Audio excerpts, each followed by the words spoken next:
Yo, what's up? This your boy JohnOllie with this week's rant. And with no further delay, let's jump right into it. If the Teenage Mutant Ninja Turtles are mutants, why you never see them hanging out with the X-Men? Nigga, Nappy Roots was my shit. So apparently, Little Kim is a person of interest in a robbery that happened over the weekend here in LA. So Little Kim tried to rent a house. Went to the house later on that night, Sunday morning at 2 a.m. in the morning. Seen the house and said she didn't like it. Wanted to get the money back. Owner said he can't give her the money back. 2 hours later, niggas with ski masks go to the house, rob the dude, and ask for the check back and money and steal one hubcap off a car. Now, call me Sherlock Holmes, but I don't know if Kim sent them, but that deliberately implicates Kim when niggas go to rob somebody and 2 hours earlier Kim was arguing about a check and these dumbass niggas come and ask for a check. What kind of robbers are you? Nigga, robbery 101, never ask for some shit that somebody an hour or 2 hours earlier was asking about, because that's going to implicate that person. Yo, who was the marketing genius behind Puppy Monkey Baby? You know that commercial, I don't know what soda it is or whatever drink it is, but it's a puppy monkey baby. Like, close your eyes for a second. You sitting in the advertising room and I walk in and I say, I got the idea for your product. We're going to have a puppy, monkey, baby, all in one. And he's going, drink your drink and walk out the room. And this is my pitch. Okay, open your eyes. Look at me. And go ahead and say it. Nigga, you crazy. Puppy, monkey, baby? Nigga, that's one of the stupidest motherfucking marketing schemes I've ever seen in my life. Till this day, I'll never understand when an animal get hit on the side of the road, who is the motherfucker that comes and pushes them over off the road? I know there's somebody that come and clean him, but who's the person that hits him and then pushes him to the side?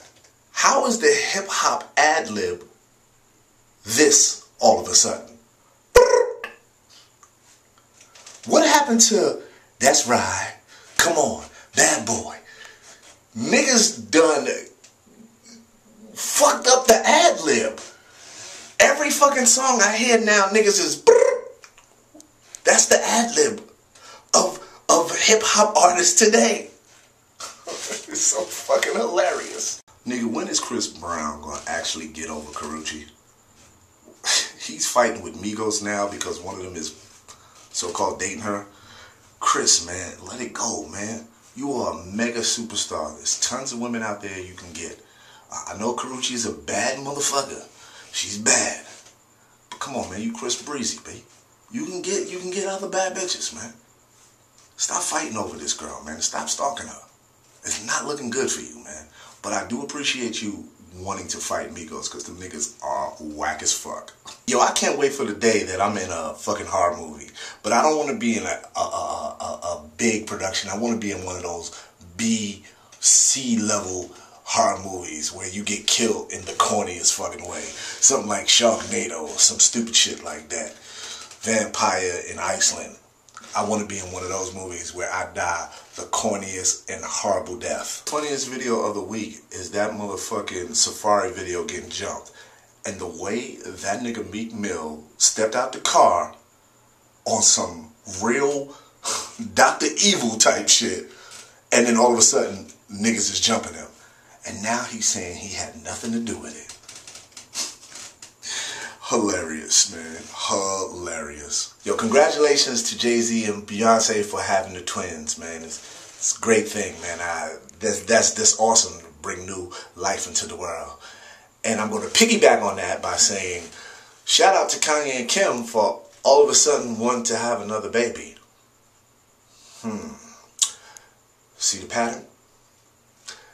They're choosing, though, to have a surrogate, because Kim doesn't want to have the baby, even she had some complications last time. But that's not my thing. My thing is, oh, just all of a sudden y'all want to have another baby, huh? By now I'm sure y'all all seen the video with Joe Buddens and Migos getting ready to fight. But nigga, you can't tell me them niggas' outfits wasn't fucking hilarious. Them niggas really be shopping in Prince's closet. And Prince is the only nigga that can get away with that shit. Now, a lot of people seen the video, you know, they always gonna call Joe Buddens a hater. And at times, Joe is a hater. I don't think Joe Buddens really had, well, I'm sure underlying he had a problem with Migos because the niggas is whack. But I think his response was to DJ Academic's respond or words when he said, y'all one of my favorite groups. It's like, come on, nigga, really? You dick riding. You know that's not one of your favorite groups. And I think that was what that set Joe off, and that's why he dropped the mic and walked off. The one thing I will say is, Joe, you shouldn't have backed down from them niggas. You should just start swinging on them niggas. Fuck that. Since they stepped up to you, fuck that. Even though it wasn't probably 80% was, I'm probably 60% it was about them, but the reaction at that time was really off of DJ Academics. You should have just lit the niggas up, man. Fuck that, man. Jersey, boy. So the Tupac movie was finally released. I went and seen it, and I thought the shit was fucking horrible. I guess y'all expect me to say that, but I felt I didn't learn anything new about Tupac. I feel as a document, as a biopic on somebody's life, is always good to learn something new. And everything they showed, I didn't know, I knew already, and it was no new information. This is not a stab at the actors and the actresses who played Tupac. I just think the script was a little whack and weak, and at times boring. There was a lot of concert footage, or you know, them recreating concerts and videos. I didn't think that was necessary. We already knew about those. I thought them to actually reenact the movies like Juice and Above the Rim was stupid. Yeah, I just didn't like the movie. And of course, if you haven't seen it, I'm sorry, I'm spoiling it for you. Tupac dies at the end. I don't know if you know that. That stupid ass Marvin Sapp song that shouldn't have been played. But the biggest faux pas of the fucking movie, and this probably is spoiling it for some people who didn't see it, I'm sorry. They dubbed Snoop Dogg's real voice in over the actor, which I thought was the dumbest fucking move you could have ever made. If you couldn't find an actor who, if that actor couldn't do the fucking voice, or at least some kind of rendition of it, then you should have got a fucking actor that could. First of all, the dude didn't even look like Snoop. And to have the real 40-year-old Snoop using his voice that he was supposed to be 18, it was just off-kilter, man. I see why Jada didn't like it. And I don't like John Singleton, but I see why John Singleton didn't like it. The movie was just fucking bad, man. And again, I went in there not being a fan of Tupac's music, hoping that it would show some light and I would walk out there as a fan, but I walked out just the way I walked in, not impressed. Before I leave, you know, we had a soldier pass away this week, my man Prodigy from Mobb Deep.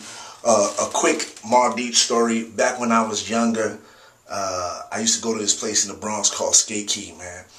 It's a roller rink, and I remember when Mobb Deep first came out, and they actually probably wasn't called Mobb Deep at the time. I don't know. It probably was. No, this was during the Juvenile Hell album, so yeah, they were Mobb Deep at the time. And my boy Adam, AD, used to DJ for them, and he brought them to Skate Key, and I met both P and Havoc back then. It's fucking awesome, man. Very cool cats, man. Prodigy, you definitely gonna be missed, man. One of the dopest lyricists, especially from NYC, from Queens. Big up to you, Dunny. Rest in peace. We will miss you, man. And finally, gotta talk about the BET Awards. I know I went from somebody that I didn't like to probably people that I love the most. Shout out to my boys, my boys, my boys. New edition, man. On your Lifetime Achievement Award. I think that fucking tribute was probably by far one of the best tributes I've seen on BET, man. Big up to all those young kids, the actors who played that. I'm still pissed off that I didn't get played Michael Bivins, but Yaz, you did a good job. You embodied my man's spirit and his swag. I still think I could have did a better job, but I'm way too old, nigga. I'm probably the same age as Mike is right now. But yo, that performance was awesome, and then at the end to have all of the 15 of them, or I'm not 15, shit, I'm tripping, it's not 5. And then at the end to have all of them come out in the white and do If It Isn't Love, shit was awesome. So my hat's off to New Edition and their families and all those actors who did that, man. Y'all deserve that award, man. Y'all are by far our version of the Jacksons, and I wish y'all the best and continued success. Yeah, man. That shit was awesome. I actually am going to go and watch it again right now. And this has been this week's Rant with your boy JohnOllie. Make sure you don't do something, say something, let me see something to end your ass up on this list. As y'all know, I'm counting down to my 100th episode. And after 100, I'm done. So y'all better keep watching, man. Big up to my horsemen. Y'all know who y'all are, man. DR, J Mugga, my man, Music Lover. Let me see, who else? Of course, Brian J. Howard. Man, it's y'all know who y'all are. Thank y'all for always continuing to watch and giving me the love and support I need, man. When I leave on my 100th episode, I don't know what I'm gonna do, but I'm definitely gonna do something special for y'all. Big up to my girl Charlie. You know, cause she always holds me down. Adores Aaliyah from back in the day. Oh y'all, man. I guess as I start to count this down, I'm bringing up people from my past who always was rocking with me, man. Yeah, man. Please continue to support, show your love, man. Please download the new album I got out now, Patricia's Son, and you know, like I always do about this time, man. Don't be smart, be genius, and always, always, always stay Gecko. I'm gonna hit y'all with a new saying though I got as I count down my days to go. This is one of my brand new sayings I got. The only way to feel perfect is to expose your imperfections. Till the next time, I'll see y'all next week. Hey, what's up, guys? If you enjoyed that video, then I need you to subscribe. And you can always stay updated on all my new videos by following me on Facebook.com/JohnOllie. Thanks for watching, and I'll see you soon. Kate told me to do this. Hey guys, I'm Kate, and I'm the one that told him to do this. Aren't you glad?